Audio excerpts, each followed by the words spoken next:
Right now, the entire world is in chaos due to the coronavirus. You may well be tired of hearing about it, but the fact is it's not going to go away in a hurry. Whether you're currently in financial turmoil because of it, you're afraid you could be thrust into chaos at any moment because of it, or you think it's not going to affect you, it's time to take a long, hard look at how you manage money and how to take control of it so you don't end up having a money disaster now or at some time in the future. You know, this week I've heard a number of money experts giving their best advice and telling everyone they should be doing a budget. You might be very surprised to hear me say this, but this is terrible advice. Don't waste your time doing a budget. Budgets do not work. If you've ever done a budget, you already know there is a problem with budgets, but I'll bet you thought you were the problem, not the budget. Let me tell you something that may take a load off your mind. It was not you that was at fault when your budget failed. A budget is an almost useless document with maybe a 1 or 2% chance of it actually working. And my advice is do not waste your time doing a budget. If you're surprised to hear me say that, I totally understand. All the money experts tell us to do a budget at the start of every year and any other time they get on their soapbox for that matter. So we accept that they must know what they're talking about. At some point in time though, we give it a try and it fails us. The part that frustrates me about this is that because these guys are the acknowledged experts, we think we must be the problem. We don't think for 1 minute that maybe the advice was dodgy. So I'm going to show you why budgets are so useless and give you an insight into what really does work and what you should be doing instead of a budget. Okay, so here is a budget in a typical format that most people would use. It has income at the top and then it has expenses below that. The expenses have been averaged down to the same cycle as the income so they can be compared. However, it's not the averaged amounts you need when these things happen. You need the actual amount the thing costs you. So here is a different list showing the actual amounts, when they're due to happen next, and how often they happen. The figures in a budget have all been averaged, and in this particular example, as we go down, you can see that all the money is used up and the budget has been balanced. So all per pay amounts, all averaged down so that you compare the income with the expenses to see whether it works or not.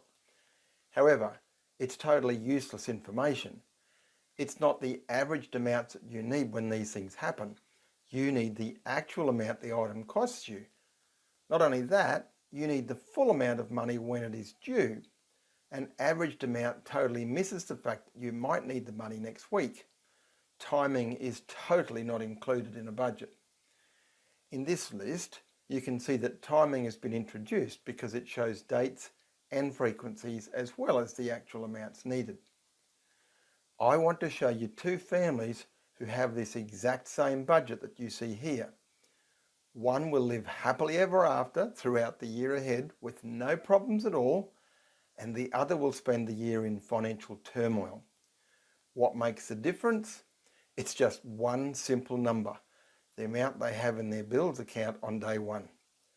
Family A has $4,000 at the start of the year. You can see that their entire year is green. Every balance is above zero. It all works. Family B have exactly the same expenses with exactly the same budget.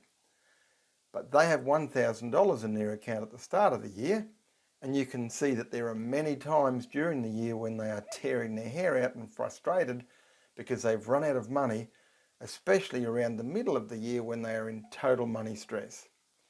A budget never considers timing and when you actually need the money, so it fails miserably at doing what all the money experts tell us it is going to do for us.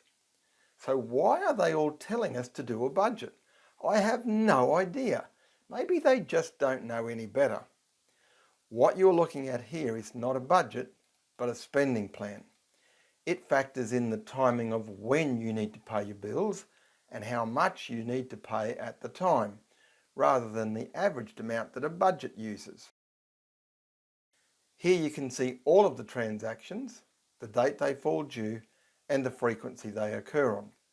And this information is used to create the spending plan. Let me show you how much more powerful a spending plan is compared to a budget. I'll go back to family A. The spending plan gives them targets to hit for every day of the year.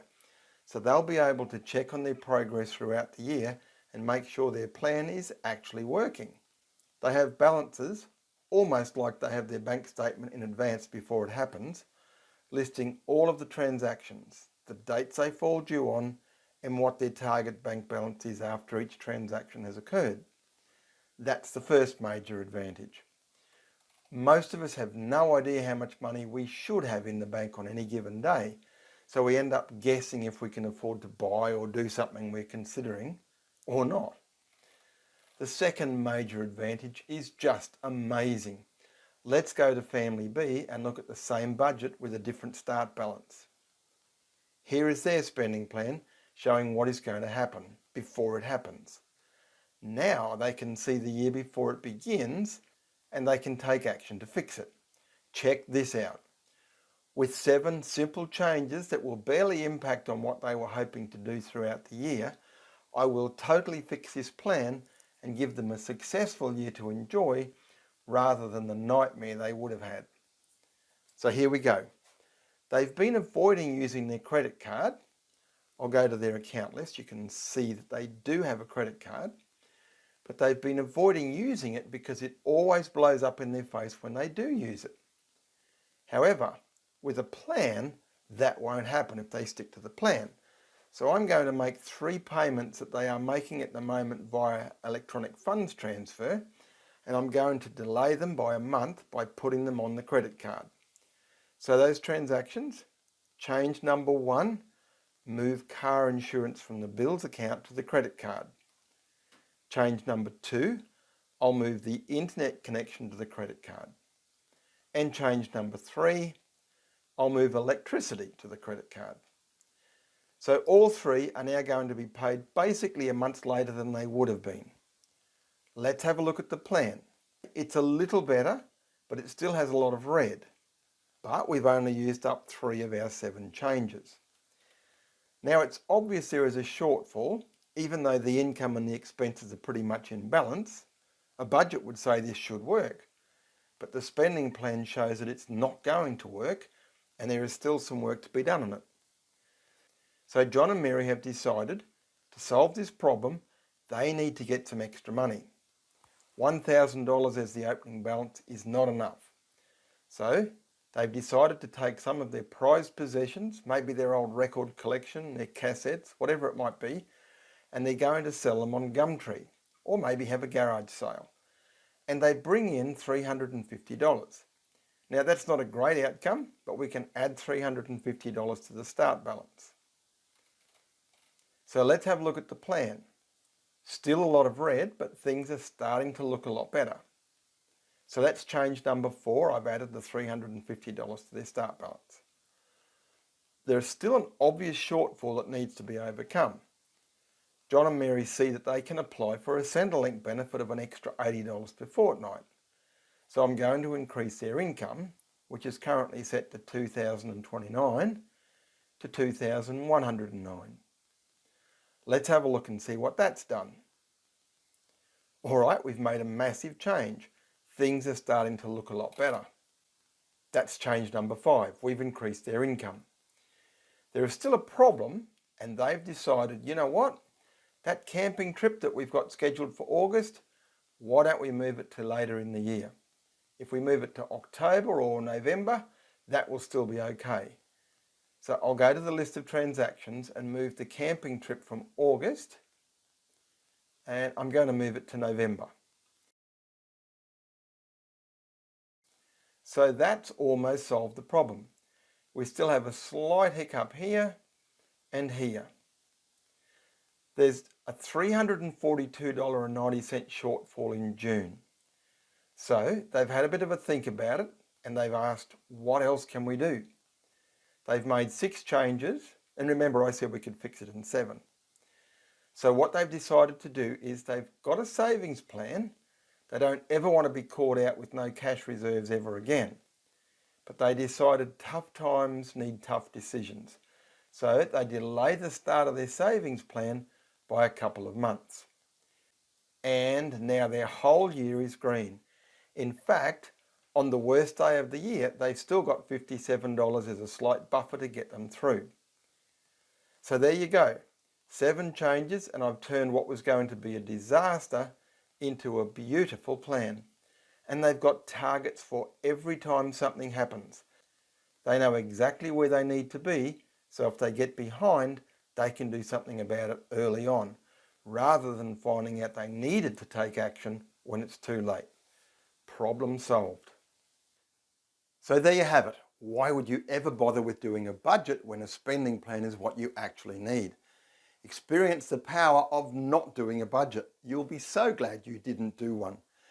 You know, there's an old saying that goes like this: when is the best time to plant a tree? 20 years ago. When is the second best time? Right now.